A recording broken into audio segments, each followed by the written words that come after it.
Хелсиншкиот комитет за човекови права не се откажува од барањето одговорност за екс-министерот за здравство Никола Тодоров во случајот со малата Тамара.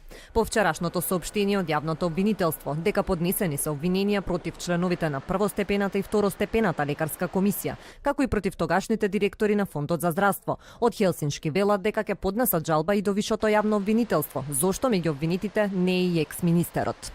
Земајќи го предвид очигледното пречекорување на законските овластувања на тогашниот министер Никола Тодоров, преку давањето неточна информација до јавноста за отворање на центар кој ќе врши операции на пациенти со деформитет на ребетот при клиниката за ортопедски болести во Скопје, Хелсиншкиот комитет не се согласува со одлуката на основното јавно обвинителство дека во конкретниот случај не постои злоупотреба на службената положба и овластување од негова страна.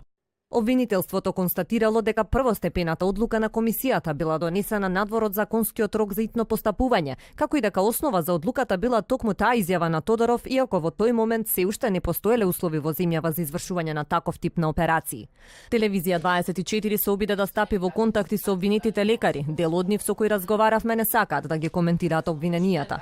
За несовесно работење обвинети се Александар Чапаровски, Лилјана Тозија, Наталија Банева и Никола Граматиковски како членови на првостепената комисија која одлучуваше за лекувањето на 9-годишното девојче. Обвинети се членовите на второстепената комисија Александар Стојановиќ, Шабан Мемети, Ристе Симеонов, Елена Трпковска и Аспазија Софијанова.